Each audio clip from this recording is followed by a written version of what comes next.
जय गुरु जी। शुक्राना गुरु जी। गुरु जी आप जी का अनंतम शुक्राना। आज संगत जी गुरु जी से के सामने बैठकर कुछ छोटे छोटे सत्संग शेयर करने लगी हूँ। वैसे तो गुरु जी कहते हैं कि कोई भी सत्संग छोटा या बड़ा कभी नहीं होता, सत्संग सिर्फ सत्संग होता है। सत्संग मीन्स ब्लेसिंग्स जो हमें गुरु जी ने दी है, उसे जब हम शेयर करते हैं सत्संग को अपने, तो वह एक ब्लेसिंग बन जाती है, बहुत बड़ी ब्लेसिंग बन जाती है। और संगत जी गुरु जी से जुड़ने के बाद तो मेरा जीवन तो बिल्कुल सत्संग ही बनकर रह गया है। पल पल के इनके शुक्राने।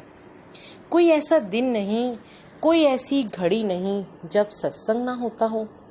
बस जब हमारा विश्वास अपने गुरु जी महाराज पर दृढ़ होता है ना, पूरा होता है, तब हमारे गुरुजी भी हमारी भक्ति पर और हमारे सिमरन पर अनायासी विश्वास कर बैठते हैं।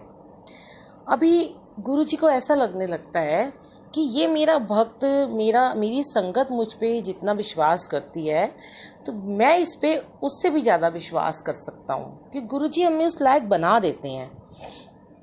जब गुरुजी ये देख लेते हैं कि जितने मर्जी इन्हें कष्ट दूं, दुख दूं, परेशानियां दूं, पर इन्होंने डगमगाना नहीं है, इनका विश्वास दृढ़ है। अगर मैंने इन्हें सेवा भी बख्शी है तो ये अपनी सेवा करने को, अगर इनका दिल तत्पर है, मन से जुड़े हैं सेवा के लिए, तो सच में संगत जी गुरु वहाँ पकड़कर आपको खुद लेके जाते हैं, गुरु ही सेवा करवाते हैं। हम संगत की, हम भक्तों की, हम जैसे पापी मनुष्यों की कोई भी ऐसी औकात नहीं है कि हम उनके सत्संग में सेवा कर पाएँ, दरबार की सेवा कर पाएँ, या सत्संग बोल भी पाएँ, अपनी जिह्वा से शेयर भी कर पाएँ। अब जो सत्संग होता है मीन्स ब्लेसिंग, वो सुनने वाले के लिए भी बहुत ब्लेस होता है और सुनाने वाले के लिए भी होता है। सुनाने वाले का क्या है, वो तो सुना के अपना छोड़ देगा, चला जाएगा, या कहीं पोस्ट कर देगा, या यूट्यूब पे डाल देगा, या कोई संगत उसको आगे फॉरवर्ड कर देंगी। पर किस किस को गुरुजी ने सुनवाना है ये सत्संग, ये उनकी मर्जी होती है। जिसके कानों तक पहुंचना होगा गुरुजी खुद पहुंचा देंगे।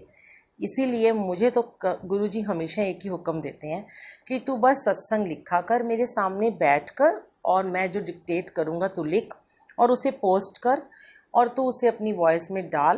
किसको सुनवाना है इसकी चिंता मत कर। और मैं कभी करती भी नहीं हूँ, भेज देती हूँ मैं ना। मैं कभी ये पूछती हूँ कि मेरा सत्संग कैसा लगा, आपने सुना, ये संगत को पता ही है। तो संगत जी जो जितना प्यार मैं गुरु जी से करती हूँ ना, उतना ही गुरु जी को पता है कि मैं उनकी संगत जी से भी करती हूँ, क्योंकि मेरी संगत जी में ही तो मेरे गुरु जी बसते हैं ना। तो अभी ऐसा है, ये मेरा सत्संग है कि मुझे यूएसए से आए हुए 2-2.5 महीने हो गए हैं। लॉकडाउन में भी गुरुजी घर में रोज़ाना अमृत वेला करा रहे हैं, और बहुत सारी संगत जी कह रहे थे कि सत्संग अरेंज कब होगा। तो मैंने अभी यही कहा कि जब तक गुरुजी बड़े मंदिर के दरवाजे नहीं खोल देते, तब तक हमें भी सोशल डिस्टेंस से थोड़ा दूर रहना होगा। हम सोशल गैदरिंग नहीं कर सकते। हमने गुरुजी के बर्थडे पर या कभी बीच में जन्माष्टमी पर सिर्फ 7-8 संगत के साथ, घर के लोगों के साथ संगत सत्संग किया। और मेरी एक अजीज़ फ्रेंड है, मेरी छोटी बहन समझ लें, वह रहती हैं गाज़ियाबाद क्रॉसिंग में, नोएडा के पास।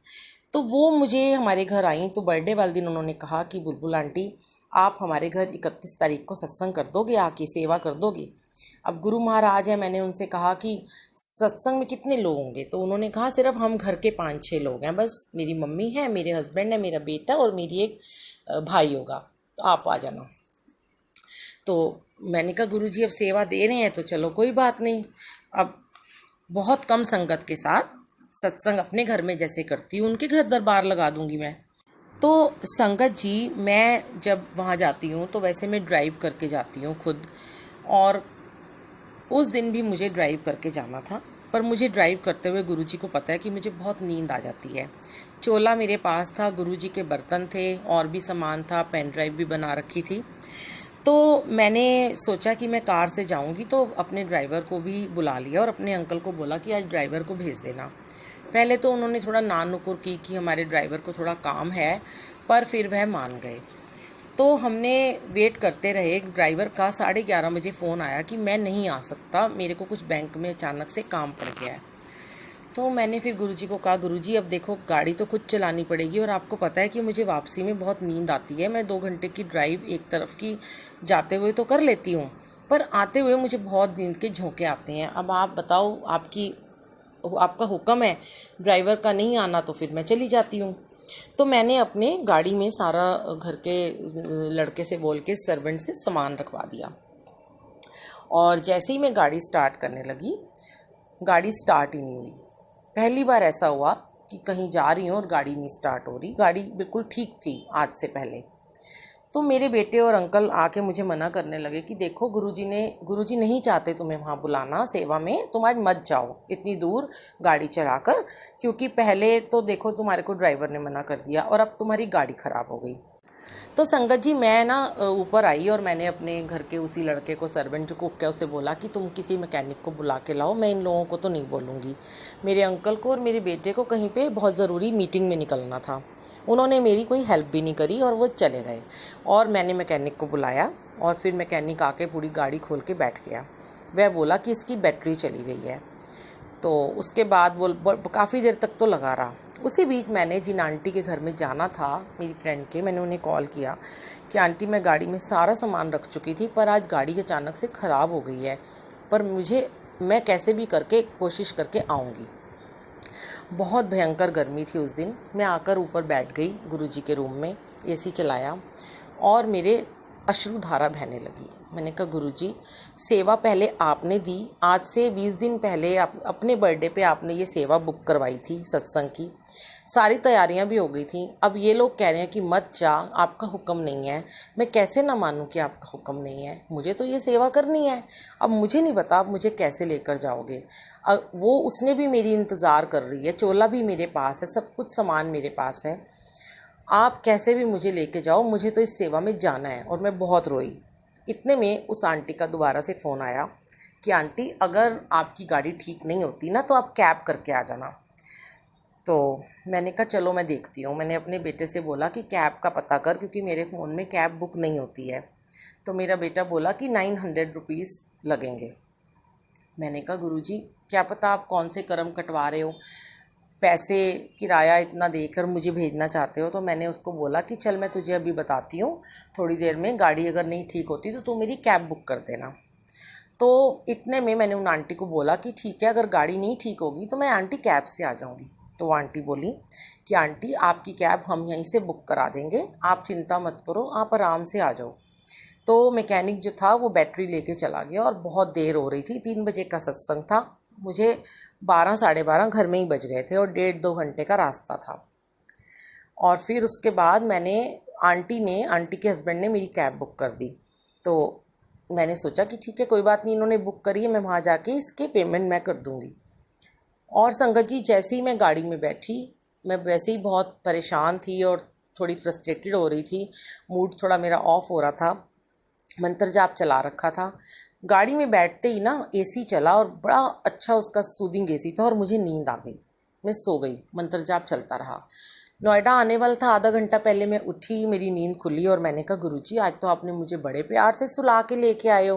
गुरुजी मुस्कुरा रहे थे। फिर उसके बाद जब मैं वहाँ पहुँची तो मैंने पैसे पूछे तो उसने कहा कि आपकी पेमेंट तो हो गई है। तो मैंने ऊपर जाकर आंटी को बोला, आंटी आपने क्यों दिए पैसे?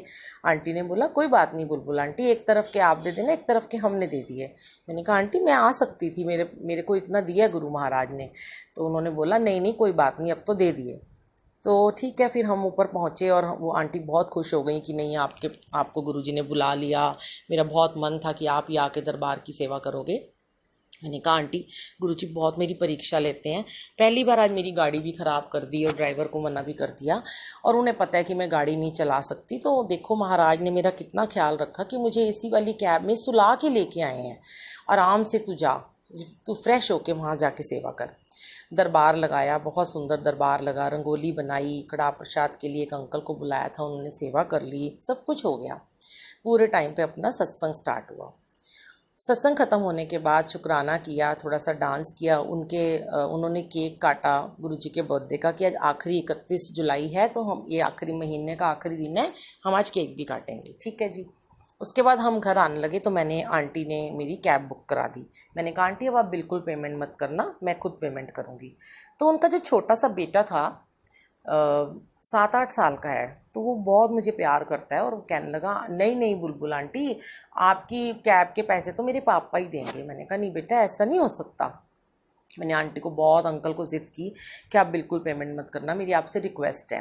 उन्होंने कहा चलो ठीक है आप कर देना, वहाँ जाके देख लेना कितना बिल आएगा, अभी हम नहीं कर रहे, वहीं जाके कर देना।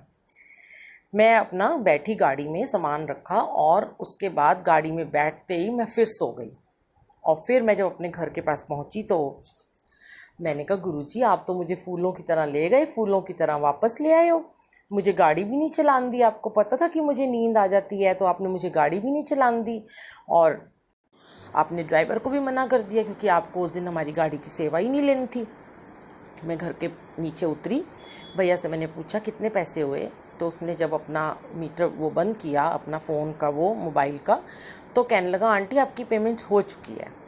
मैं बड़ी हैरान हुई। मैंने उन आंटी को फ़ोन किया ऊपर आके जल्दी जल्दी। मैंने कहा आंटी आपको मना किया था, आपने फिर से मेरी पेमेंट कर दी है, ये बहुत गलत बात है, ऐसे नहीं आपको करना चाहिए। तो आंटी ने कहा बुलबुल आंटी कोई बात नहीं, वो मेरे अंकल के फ़ोन से ना ऑटोमेटिकली पेमेंट हो जाती है। मैंने कहा आंटी तो गलत बात है, अब आप ना मुझसे ये वाले पैसे ले लेना।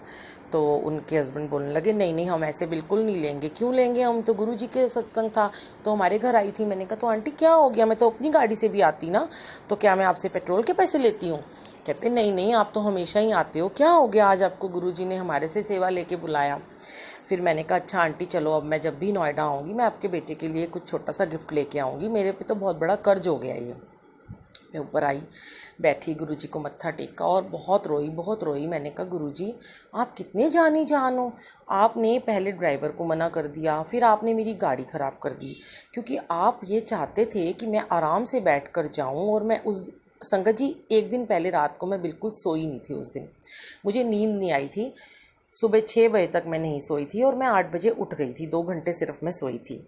तो मेरे गुरु, मेरे परमात्मा, मेरे प्यारे वीर जी, मैं क्या बोलूँ इनको, मैं इनके कितने शुक्राने करूँ, कितने शुक्राने करूँ। मेरी आंखें भर आती हैं इनसे सत्संग इनके लिए शेयर करते हुए कि मेरे मालिक, मेरे वाहेगुरु, मेरे सतगुरु, मेरे महाराज, मेरे गुरु जी इतना मेरा ख्याल रखते हैं, अपनी संगत को इतना प्यार करते हैं कि वो कुछ सोचे सही, उनको बाँह पकड़ के ऐसे लेके जाते हैं फूलों की तरह। सच में मुझे तो हमेशा फूलों की तरह लेके जाते हैं।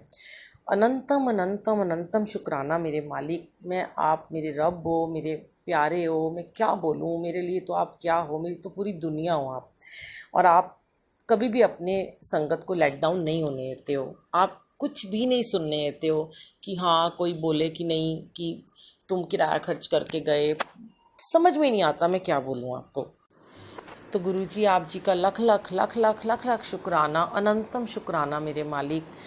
ऐसे ही आप मुझसे सत्संग की सेवा लेते रहना, पर हाँ ये मेरी सेवा है, मुझसे ही लिया करो आगे से आप।